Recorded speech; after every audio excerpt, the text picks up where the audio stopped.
Boa noite, amigos da Rede CNT, boa noite, telespectadores do Jogo do Poder. É com prazer que iniciamos um novo programa em tempos de coronavírus. O nosso entrevistado de hoje é Sandro César, presidente do Sinte Saúde, Sindicato dos Trabalhadores no Combate às Endemias e também à Saúde Preventiva do Rio de Janeiro.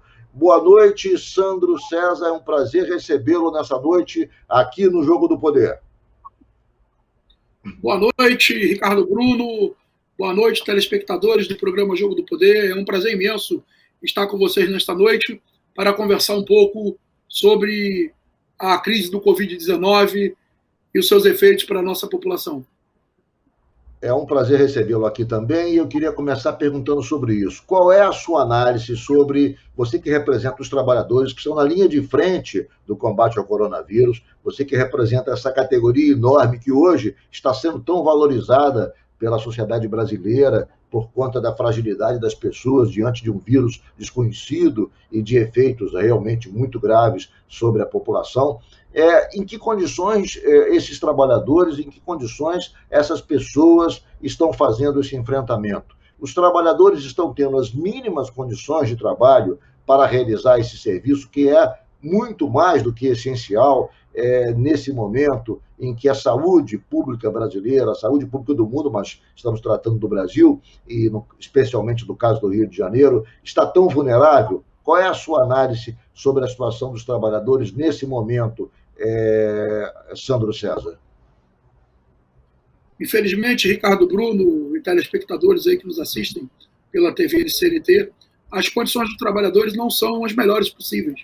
Falta equipamento de proteção individual, não teve treinamento necessário para a utilização desses equipamentos, né, em um momento tão grave como este. É preciso ter sempre atenção à saúde desses trabalhadores para que eles possam prestar bons serviços de saúde à população. E, lamentavelmente, nós temos tido muitas perdas de vidas entre os trabalhadores da saúde. Os números dão conta que já perdemos no Brasil mais trabalhadores da saúde do que na Espanha e na Itália somados. Ou seja, a condição da falta de equipamento de proteção individual dos trabalhadores é algo gritante e tem levado à perda de muitas vidas entre verdadeiros anjos que salvam a vida da sociedade.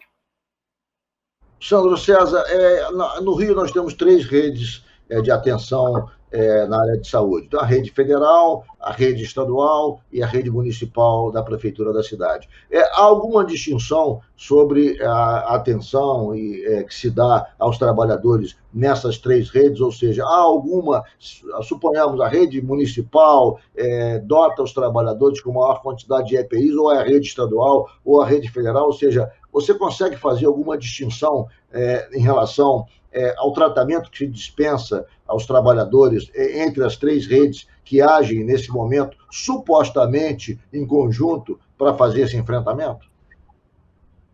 Infelizmente, o que nós notamos é que há uma total descoordenação dessa rede, como você disse, bem disse, supostamente. De fato, não há nenhuma coordenação entre a rede e o problema se repete nas 3 esferas de governo. Não há fornecimento de EPI para os trabalhadores em quantidade suficiente, nem treinamento adequado para que possam utilizá-los. E, inclusive, salta aos olhos que, em 2 casos, pelo menos, o sindicato impetrou ações judiciais no sentido de que fosse fornecido EPI. Na verdade, é algo bem diferente, né? Porque jamais precisaria alguém buscar a justiça para que alguém tivesse que cumprir o seu dever, que é fornecer equipamento para preservar a vida de quem presta serviço de saúde à sociedade. Mas, infelizmente, tivemos que buscar o Poder Judiciário. E qual é a reação dos gestores públicos? Além de não entregarem os equipamentos de proteção individuais, ainda vão à Justiça, recorrem à Justiça para não entregá-los. É algo, assim, totalmente fora de cogitação. Isso, objetivamente, é em relação à Prefeitura do Rio.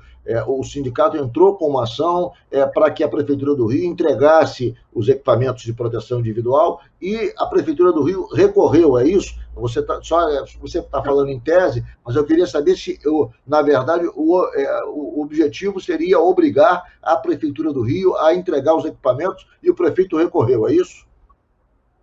Exatamente. Não foi só a Prefeitura do Rio. foi a Prefeitura do Rio de Janeiro e a Prefeitura de Nova Iguaçu, na Baixada Fluminense, tiveram a mesma postura. Qual é a situação em Nova Iguaçu? Qual foi a situação em Nova Iguaçu? É a mesma do Rio? A situação em Nova Iguaçu é gravíssima. É gravíssima. Já tivemos perdas com óbitos de profissionais de saúde. E os profissionais estão denunciando que não recebem equipamento de proteção individual. E a pergunta é até quando que os gestores vão agir desta forma? Não adianta fazer discurso na televisão ou nas redes sociais dizendo que estão gratos aos profissionais de saúde. Em Nova Iguaçu ainda tem um problema que é mais grave. Os trabalhadores lá não recebem adicional de salubridade, que é previsto em lei. Os trabalhadores da saúde não recebem, neste momento, esse adicional, que é o adicional devido para quem trabalha em atividade de risco. Mas o prefeito Rogério Lisboa recorreu exatamente igual ao prefeito Crivella, para que não fosse obrigado a entregar os equipamentos. Exatamente, recorreu, sendo que em Nova Iguaçu o tribunal manteve a decisão da primeira instância determinando que forneça os equipamentos, o que até agora não foi feito. Ou seja, a Prefeitura de Nova Iguaçu, nesse momento, está descumprindo uma decisão da Justiça que a obriga a entregar os equipamentos de proteção individual a todos os trabalhadores da área de saúde que estão na linha de frente do coronavírus. É isso? Exatamente. A Prefeitura não fornece equipamento. Quando fornece equipamento inadequado, de baixíssima qualidade, que fornece, inclusive, uma falsa proteção de segurança, o que é muito grave, o que não se pode aceitar. E eu falo aqui para os espectadores que eu vejo com uma extrema gravidade essa questão, pelo fato de que ninguém está pedindo nada absurdo. Só queremos preservar a vida dos profissionais para que eles possam prestar um bom serviço para a sociedade.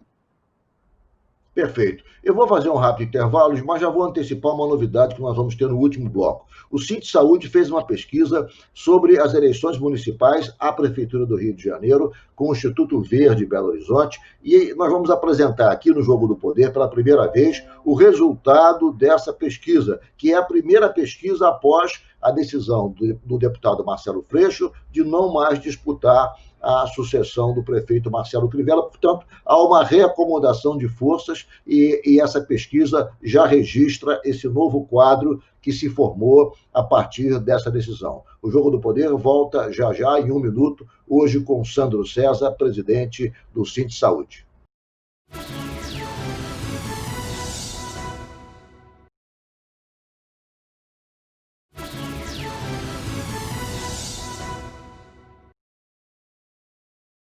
Nós voltamos com o Jogo do Poder, recebendo hoje Sandro César, presidente do Cint Saúde, Sindicato dos Trabalhadores de Combate às Endemias e à Saúde Preventiva no Rio de Janeiro. E estamos analisando a questão do coronavírus sob a ótica dos trabalhadores que estão na linha de frente do combate ao coronavírus. Ô Sandro, qual é a sua avaliação sobre a importância do SUS nesse momento? O SUS, que é efetivamente uma instituição importante para a saúde pública brasileira, que faz o Brasil se distinguir de vários países do mundo por existir essa entidade tão importante, tão universal de atendimento aos brasileiros na questão básica da saúde, ele foi, de certa maneira, maltratado ao longo dos anos, tratado com uma certa irrelevância por alguns governos, mas, no entanto, quando nós nos deparamos com essa pandemia, quando nós temos pela frente esse grave problema de saúde pública, o SUS aflora como uma grande entidade fundamental para garantir aos brasileiros o mínimo de dignidade no enfrentamento desse mal que é o coronavírus. Qual é a sua análise sobre essa trajetória do SUS, especialmente agora, quando universalmente brasileiros reconhecem a importância de existir no país o Sistema Único de Saúde? A atual pandemia de Covid-19 traz ao Brasil, sem dúvida nenhuma, uma grande reflexão da importância do nosso sistema de saúde, que surgiu lá na Constituição de 88, que nasceu da vontade expressa da sociedade naquela época, né?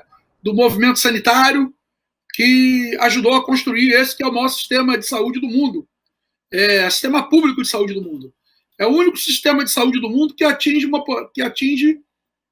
abrange uma população, presta serviço acima de 200 milhões de habitantes em todo o mundo. O SUS, sem dúvida nenhuma, está presente na vida da sociedade em todos os momentos. Mas nessa crise de Covid-19, é importante dizer que o nosso sistema de saúde é um sistema que vem sendo subfinanciado ao longo do tempo, que vem perdendo recursos ao longo do tempo. A título de ilustração, Ricardo Bruno, eu posso dizer para você que o financiamento per capita do sistema de saúde, ou seja, por pessoa, para cada um dos 209 milhões de habitantes, o SUS custa, em valores de hoje, R$ 3,50 por dia, menos do que um cafezinho. Isso é algo que precisa ser revisto. É preciso que haja um financiamento sério para o SUS para solucionar o problema da saúde pública, em razão de que restará um grande aprendizado de tudo isso, de quanto é importante ter um sistema como o Sistema Único de Saúde no Brasil. Os valores do SUS, de maneira geral, até mesmo de retribuição, de pagamento pelos serviços prestados em hospitais conveniados é muito baixo. Tanto que vários hospitais conveniados, Brasil afora, onde a rede pública não é suficiente, se recusavam a fazer convênio com o SUS, porque os recursos que o SUS colocava à disposição das redes privadas como reembolso dos tratamentos era muito aquém do valor real que é gasto na ponta. Quer dizer, na sua avaliação, é necessário que se faça uma reavaliação, quer dizer, dos gastos do SUS e de aplicação de recursos nesse sistema, é isso? Sim, é necessário ter um olhar diferente para essa questão do enfrentamento do financiamento do SUS por uma razão simples. Não se pode ficar negando recurso ao SUS o tempo inteiro e, num momento como esse de pandemia, querer investir de qualquer forma, porque não resolve o problema. Aí começa a porta aberta para os desvios.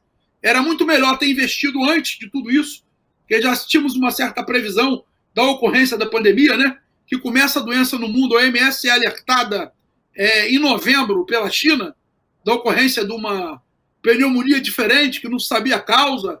Era possível investir para que o sistema tivesse melhor abastecido e preparado para receber agora as vítimas do Covid-19, exemplo.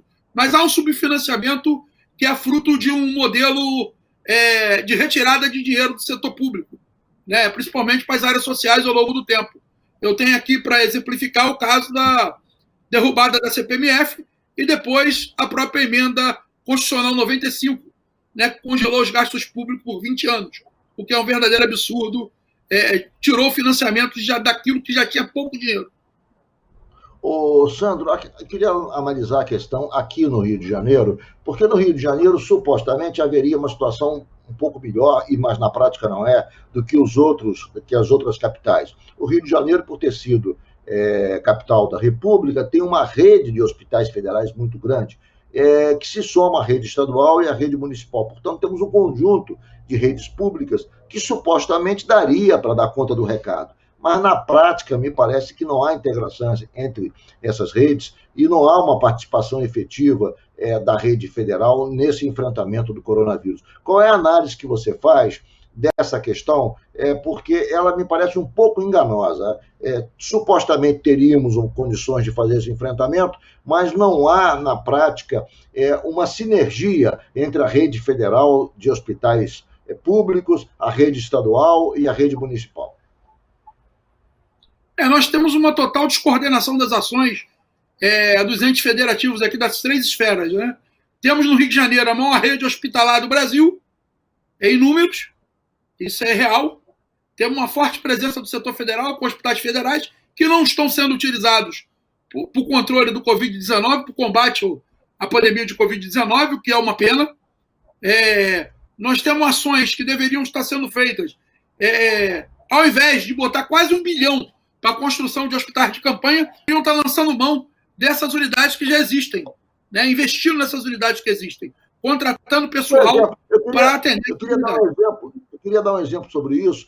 Foi feito um levantamento por uma comissão de deputados federais e estaduais que existem 1.400 leitos em hospitais federais, em hospitais estaduais e municipais fechados no momento que se constrói hospitais de campanha. Quer dizer, um contrassenso você ter leito em hospitais federais fechados e hospitais que já têm uma certa estrutura para receber os pacientes do Covid-19 e você não reativar esses leitos e, na verdade, optar pela construção de hospitais de campanha que são provisórios. Isso é lamentável, né? Porque poderia utilizar os recursos que estão sendo esses hospitais de campanha, que são da ordem de 800 milhões de reais, quase R$1 bilhão, poderiam ser utilizados para reequipar as redes que já existentes, com gasto a um preço muito menor, num valor muito menor, e sem abrir a porta para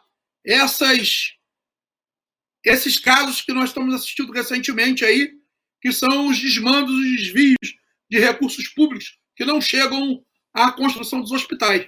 Basta dizer que foram contratados 7 unidades e foi entregue parcialmente uma até agora, ao preço de 200 milhões de reais. Ô, Sandro, eu quero colocar um pouco mais de intriga na história, ou seja, não há também um pouco mais de polêmica nessa história. Não há também, da parte dos servidores públicos, desses hospitais federais, um certo desejo de colaboração. Por que eu digo isso? O deputado Luizinho, que foi secretário de Saúde do Rio de Janeiro, que é deputado federal e é médico, portanto tem uma participação ativa nas questões de saúde pública do Brasil, e nesse momento preside a Comissão de Acompanhamento Externo da Câmara sobre o coronavírus. Ele fez um projeto para que o INTO fosse transformado, nesse momento, provisoriamente, num hospital inteiramente dedicado ao coronavírus. Na mesma hora, houve uma reação brutal dos servidores do hospital, uma carta foi publicada batendo no deputado com críticas à postura do deputado e críticas até de ordem moral. No entanto, me parece oportuna e sensata a proposta do deputado Luizinho de, nesse momento, usar aquela estrutura importantíssima do INTO para o enfrentamento da pandemia, mas não foi bem acolhido, né, no próprio corpo de servidores do hospital, ou seja, há um certo corporativismo também que atrapalha muito, hein, Sandro? Eu acredito o seguinte, os trabalhadores precisam ser ganhos para atuar numa atividade como essa, né? Ninguém pode arriscar sua vida sem a devida proteção. Como há um temor enorme da falta de equipamento de proteção individual que vem ocorrendo em toda a rede, seria como você escalar alguém para jogar uma partida de futebol sem chuteira, né, e sem uma proteção para que puder fazer um bom jogo.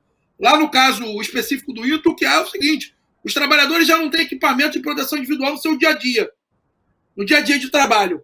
E com a Covid-19 pode se repetir. O temor dos trabalhadores era esse, que se repetisse o que já vinha ocorrendo. Mas é necessário, sim, que haja uma coordenação por parte do no sentido de colocar à disposição toda a rede de saúde federal, à disposição do SUS, inclusive os hospitais militares, Márcio Dias, o Hospital Central do Exército e o Hospital das Forças Armadas, que poderia estar sendo utilizado também para o combate ao Covid-19. É necessário que essas medidas sejam feitas para ontem. Agora, é muito simples, não pode pesquisar os trabalhadores, né? Na verdade, se o Estado quiser, o Estado detém mecanismo para fazer. Eu digo assim, o governo federal tem mecanismo para fazer acontecer. O que não pode acontecer o que aconteceu lá no Hospital Geral de Bom Sucesso, que desmontaram todo o hospital, dizendo que seria um hospital de referência para a Covid-19, e até hoje vem funcionar hospital para o combate ao Covid-19, porque o governo não equipou, não contratou profissionais, e é um problema muito sério que tem na rede federal no Rio de Janeiro.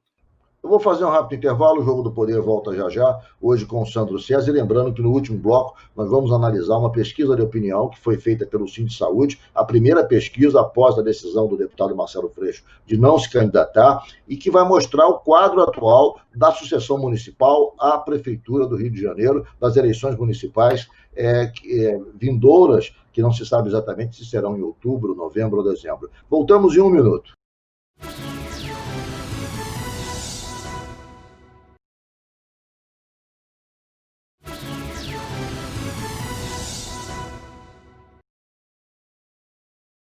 Voltamos com o Jogo do Poder, recebendo hoje Sandro César, do Síndico de Saúde, do Sindicato dos Trabalhadores da linha de frente de combate às endemias e também da saúde preventiva do Rio de Janeiro, o Sindicato dos Trabalhadores. Há uma discussão, Sandro César, que começa a colocar em debate a questão das OSs. Há uma suspeição de irregularidades por parte do Instituto IABAS, que foi contratado como OS para a construção dos hospitais de campanha em todo o estado do Rio. 7 hospitais, só um foi entregue, há um debate enorme sobre isso, mas isso suscita um outro debate, que é relativo à importância ou não de se contratar através de OS. O poder público, limitado pela lei de responsabilidade fiscal, contrata as OS para, de certa maneira, driblar o limite de 65%. O poder público não pode contratar acima de 65%, contratar mão de obra acima de 65% da sua receita líquida. Então, se contrata através de OS, o que não conta nesse cálculo da lei de responsabilidade fiscal. Muito bem, mas com isso, de certa maneira, terceiriza a atenção da saúde para entidades privadas. Como é que você vê essa questão e até que ponto isso poderia ser evitado? A princípio, eu não acho que seja uma questão de dogma, né? Se o público ou o privado é o melhor, o que funciona, o que não funciona. A questão não é essa. É que ao longo do tempo criaram uma expectativa que o público não funcionava. E aí começaram a utilizar essa história vem lá da reforma do Estado, proposta pelo ex-ministro Brescia, Luiz Carlos Brescia, né, que era a possibilidade de ter atuação de empresas e de terceiro setor na administração de serviços públicos no país, inclusive englobando isso o serviço de saúde. Mas no caso do Rio de Janeiro tem um agravante. A gente verifica que estamos longe do limite da lei de responsabilidade fiscal no caso de pessoal, para a contratação de pessoal. Que aqui no Rio, o limite, segundo o Tribunal de Contas do município do Rio de Janeiro, o TCM do Rio, os gastos estão em 49%. Então, portanto, teria uma margem ainda para contratar pessoal por meio de concurso público que deveria ser feito. Mas, voltando no caso da IABAS, o escândalo que envolve a IABAS, que é esse o nome que tem que se dar, não tem outro nome para isso, que foi, inclusive, alvo da recente operação da Polícia Federal, denominada Operação Placebo, surge um ponto que é muito importante. Adiantaram 280 milhões de reais por uma organização social, que de social se descobre que só tem um nome. É algo que agrava muito a situação. Não se pode utilizar esse subterfúgio da lei de responsabilidade fiscal para descumprir o artigo 37, segundo da Constituição, que prevê que na administração pública os servidores têm que ser contratados por meio de concurso público. Sandro César, me parece que há uma polêmica em relação a esse índice aí da prefeitura, porque eu entrevistei aqui o vereador Messina, que disse que a prefeitura estava estourando já o índice de contratação de pessoal de acordo com a análise do Tribunal de Contas do município. Disse mais, e o prefeito Crivella parece que não consegue, criou uma empresa municipal, Rio Saúde, para tirar um pouco as OS do sistema municipal de saúde, mas tirou algumas, não tirou todas, porque se tirasse, ele realmente estouraria o limite da lei de responsabilidade fiscal. Então, as OS passaram a ser uma alternativa na ampliação do serviço básico de saúde, já que há essa limitação por conta da lei de responsabilidade fiscal. Eu queria saber da sua parte, quer dizer, até que ponto essa crise toda, essas denúncias, tudo isso que está acontecendo no estado do Rio, de malversação de recursos que deveriam ser aplicados na saúde,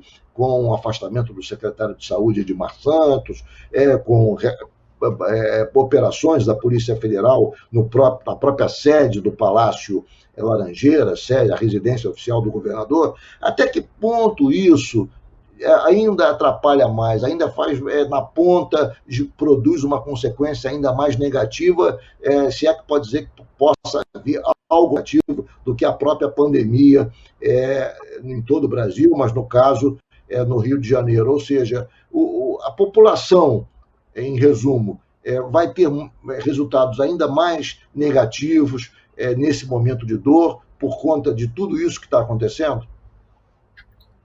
Com certeza, o desvio de recursos públicos, numa hora como esta, é sempre muito ruim.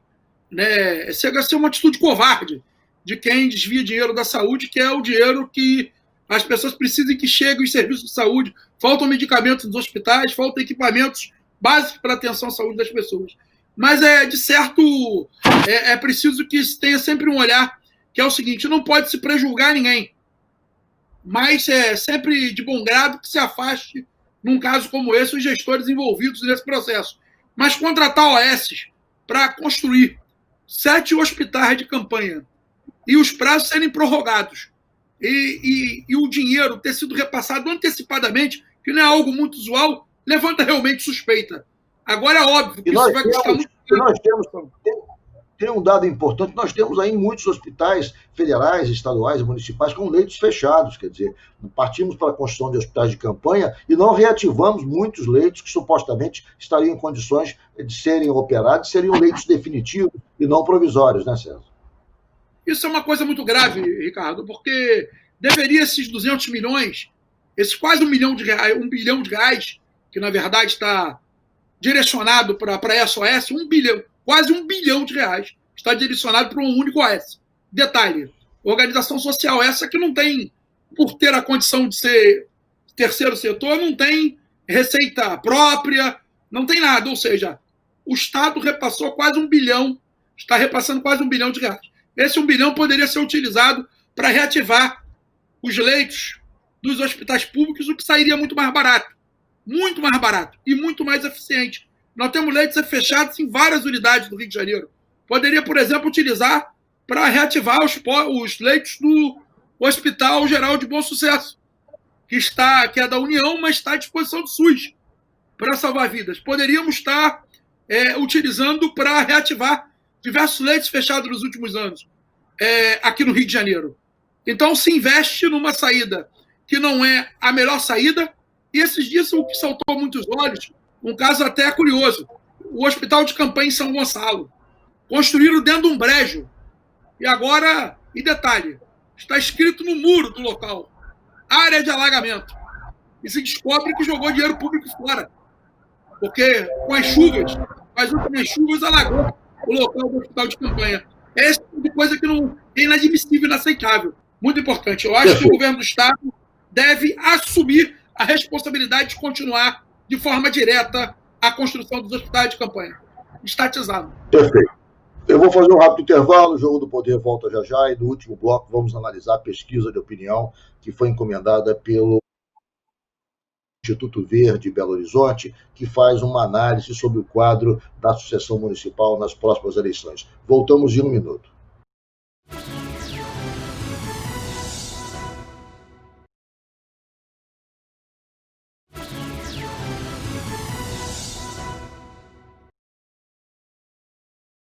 Voltamos com o Jogo do Poder, recebendo hoje Sandro César, presidente do Sindsaúde, Sindicato dos Trabalhadores de Combate às Endemias e da Saúde Preventiva do Rio de Janeiro. O sindicato fez, nessa semana, uma pesquisa de opinião para mensurar a situação da disputa eleitoral à Prefeitura do Rio de Janeiro. É a primeira pesquisa realizada após a decisão do deputado federal Marcelo Freixo de sair da disputa, de se ausentar da disputa. A pesquisa analisa como ficou essa reacomodação de forças nesse momento em que há uma mudança no quadro eleitoral, já que um dos supostamente competidores resolveu sair do páreo. Eu vou começar a apresentar aqui, Sandro, eu queria que você comentasse alguns quadros dessa pesquisa. Eu queria que você falasse rapidamente a razão que fez o sindicato encomendar essa pesquisa, rapidamente, para a gente deixar a maior parte do tempo para analisar os resultados. Essa pesquisa foi feita agora, né, Sandro? Sim, foi feita na semana passada. Teve o trabalho via telefone, em razão do distanciamento social. Foram entrevistadas 1.000 pessoas, né, aqui no município do Rio de Janeiro, de forma aleatória, respeitando a distribuição demográfica da população aqui no nosso território, bem como as características de composição da sociedade aqui na capital. A razão de contratar pesquisa é simples. O sindicato precisa avaliar o quadro. Não foi propriamente contratada uma pesquisa com cunho eleitoral, mas uma pesquisa que visava avaliar qual é a percepção da sociedade sobre o serviço de saúde, né? E entre outros. Vamos então começar apresentando. Eu selecionei aqui algumas telas, na verdade são 90 telas, não teria como a gente apresentar todas. Vamos começar com a avaliação dos representantes. A avaliação do governador Wilson Witzel e a avaliação do prefeito Marcelo Crivella. Veja aí esse quadro. Nós temos o positivo do presidente Bolsonaro, que ainda é grande. A avaliação do desempenho dele na cidade do Rio de Janeiro é positiva para 28,2%, é regular para 17% e é negativa para 50,7%. Ou seja, a metade dos cariocas acha que o governo dele tem um desempenho negativo e a outra metade se divide entre o positivo e regular. Ainda tem um contingente bem apreciável de 28% que ainda aprova positivamente o governo Bolsonaro. A pior situação, me parece, é a do governador Wilson Witzel, que já foi abatido, por incrível que pareça, na verdade é muito parecida com a do prefeito Marcelo Crivella. Ele foi abatido pelas denúncias de corrupção no governo dele, ele tem uma avaliação negativa de 56%, 56,1%, tem uma avaliação regular de 31,5% e uma avaliação positiva menor do que a avaliação positiva do prefeito Marcelo Crivella. Ele tem 9,2% nesse momento e o prefeito Marcelo Crivella tem 10,6%. Repare que a avaliação positiva do governador Witzel chega a ser menor do que a avaliação positiva do prefeito Marcelo Crivella. E ele tem, o prefeito Crivella tem uma avaliação negativa maior, 60% avaliam negativamente a sua administração. Esse é o quadro das avaliações. O Sandro quer fazer um comentário rápido, Sandro? Sim, quero sim. A gente pode retirar, que a pesquisa nos mostra, que, de fato, a avaliação do prefeito Crivella é a pior entre os 3 governantes aí avaliados pela pesquisa. Né? E dá para notar que não é só o índice dos que aprovam é semelhante ao do governador Wilson Witzel, já o índice de quem o desaprova é muito maior, já bate 100%. Então, é bem difícil a situação do prefeito Crivella neste momento e é a maneira que a população o vê, né, durante essa crise da Covid-19. Vamos apresentar agora mais um quadro, que é a avaliação do presidente Bolsonaro. Eu pediria para a produção apresentar o próximo quadro, a próxima tela, que é a avaliação específica do presidente Bolsonaro. Vamos lá, produção, mostra o quadro que é o bom e o ótimo. O ótimo do presidente Bolsonaro no Rio, na capital, é 6,3%, o bom é 20,9%, o regular positivo 12,7%, contra o 4%, e péssimo 39,4%. Aprovação e reprovação, ele tem 56% de reprovação nas cidades do Rio de Janeiro e 39,8% de aprovação. Vamos agora à situação do governador Wilson Witzel. Próximo quadro. A próxima tela, que seria a avaliação do governador Witzel. Está aí. O ótimo do governador Witzel é 2,2%, o bom é 8,2%, o regular positivo 20,7%, regular negativo 10,5%, ruim 17%, péssimo 36,6%. Vejam que a desaprovação, a reprovação do governo Witzel é muito grande. 63,9% dos cariocas da capital reprovam o governo Witzel e apenas 31% aprovam. A reprovação do governo Witzel na capital é maior do que a reprovação do presidente Bolsonaro na capital. Bolsonaro tem 56% de reprovação, Witzel tem 63,9%.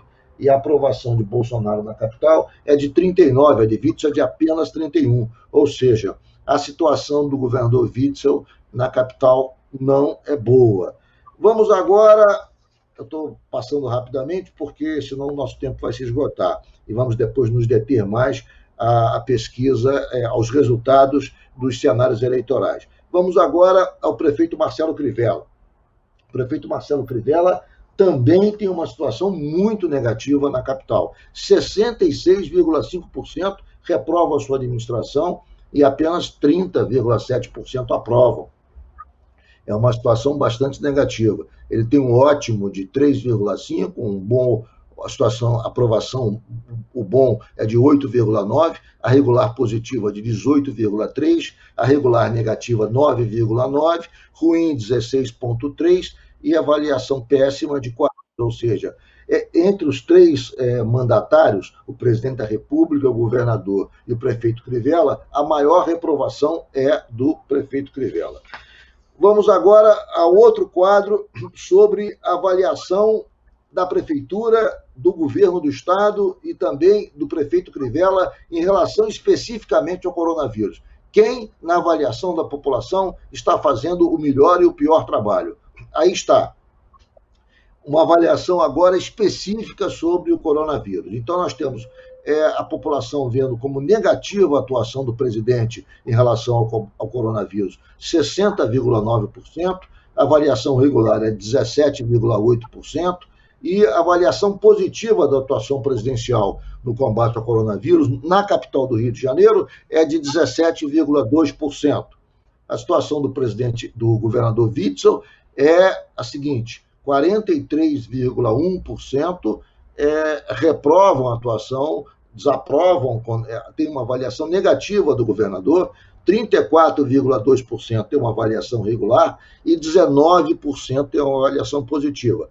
Vejam que, em relação ao coronavírus, o governador e o prefeito Crivella têm uma avaliação melhor do que a avaliação que se faz do presidente Bolsonaro. O presidente Bolsonaro, que teve uma atuação muito grande contra o isolamento social, tem uma reprovação no que se concerne às ações do coronavírus maior do que a reprovação do governador Witzel e do prefeito Crivella. O Crivella tem uma reprovação, uma avaliação negativa de 41%, tem uma avaliação regular de 35% e tem uma avaliação positiva no enfrentamento do coronavírus de 19,9%, quase 20%.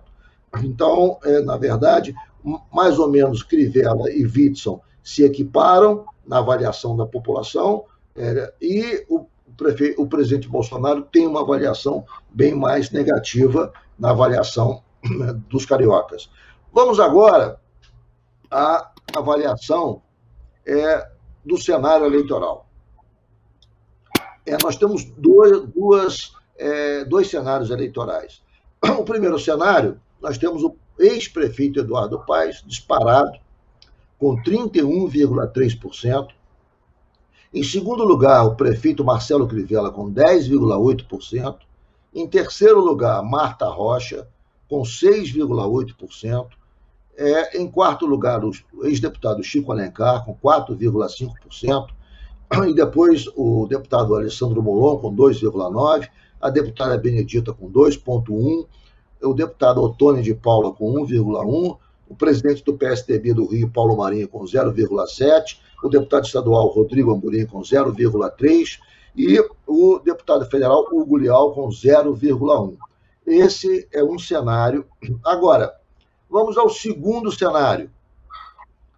Ao cenário 2, em que nós temos uma mudança, mas que mantém, de certa maneira, a primeira e a segunda posição. Vamos mostrar o segundo cenário agora. Esse segundo cenário, novamente, o prefeito Marcelo, ex-prefeito Eduardo Paes, dispara com 25,1%, mas não tão, a distância não é tão grande em relação ao primeiro cenário, mas, de qualquer maneira, ele, em conteste, está na frente da eleição municipal, com 25,1%. O prefeito Crivella vai para 9%. A deputada Benedita cresce quando você tira o deputado Chico Alencar e coloca como representante do PSOL o vereador Tarcísio Mota. Então, a deputada Benedita cresce, vai para 6,6%, chega a ultrapassar ligeiramente a deputada Marta Rocha, e depois nós temos o vereador Tarcísio, com 3,8%, o deputado Alessandro Molon, com 3,1%, o deputado Otônio de Paula, com 1,5%, Paulo Marinho, com 0,7%, Rodrigo Amorim, com 0,5%, e Hugo Leal, com 0,3%. Ou seja, quando você retira Chico Alencar e coloca Tarcísio Mota, a deputada Benedita se mostra em terceiro colocado, embolada ali com a Marta Rocha na disputa da terceira posição. Qual é a sua avaliação, Sandro, desse quadro? Que tipo de análise você faz sobre esse resultado que, em síntese, coloca a eleição muito próxima do ex-prefeito Eduardo Paes, mostra que o segundo colocado, quem vai disputar com ele é o prefeito Marcelo Crivella. Hoje, é sempre bom dizer que pesquisa é a radiografia do momento, e mostra que, a depender do candidato do PSOL, a deputada Benedita pode se mostrar bastante competitiva como representante do PT. De fato, a pesquisa traz uma radiografia do momento, o que tende a mudar quando posta novas candidaturas no cenário. Porque a pesquisa ainda não pega em nenhum momento a definição do PT em torno da sua candidatura, em torno de quem será o candidato do PT, que possivelmente deve ser a deputada Benedita da Silva. Isso não foi anunciado para a sociedade. Isso pode trazer alguma influência nessa movimentação do eleitorado. Mas algo que salta aos olhos na verdade, a boa colocação do ex-prefeito Eduardo Paes, né, que é bem considerável, e também com a saída do possível candidato Chico Alencar, o crescimento da candidata Benedita da Silva, né, que está sendo avaliada, a deputada Benedita da Silva, que inclusive aparece em empate técnico. Quando se pega lá o índice de erro da pesquisa, pode-se considerar no segundo cenário empate técnico com o atual prefeito do Rio de Janeiro, o Marcelo Crivella. Então isso traz um cenário novo para as eleições do Rio, abrindo a perspectiva de que se possa haver a construção de um campo de esquerda, aí, desse setor de espectro de esquerda, para disputar o processo eleitoral, que poderia ser, inclusive, liderado pela pré-candidata Benedita da Silva. Perfeito, muito obrigado, Sandro César, pela entrevista, muito obrigado por ter concedido o privilégio de apresentar em primeira mão esse resultado dessa primeira pesquisa de opinião feita pelo Instituto Verde de Belo Horizonte, registrada no TSE, portanto, daí a razão de nós termos apresentado a pesquisa hoje. Muito obrigado por ter comparecido e por ter nos dado o privilégio de apresentar em primeira mão o resultado dessa pesquisa sobre a sucessão municipal do Rio de Janeiro. Eu que agradeço a oportunidade de participar do programa O Jogo do Poder, de falar com essa audiência que nos assiste neste momento, e dizer que é sempre muito bom poder contar com esse espaço nos veículos de comunicação para falar direto com a sociedade. E dizer o seguinte: é importante que todos e todas fiquem em casa, continuem colaborando com as autoridades, pois ficar em casa é a medida correta para nos ajudar no combate ao Covid-19. E nós, trabalhadores da saúde, estaremos lá fazendo nosso trabalho em favor de toda a sociedade. Muito obrigado, Sandro César. Obrigado também aos telespectadores que nos acompanharam pela rede CNT de televisão. O Jogo do Poder volta no próximo domingo, à meia-noite. Eu quero contar novamente com a sua audiência. Até lá, muito obrigado e fiquem em casa.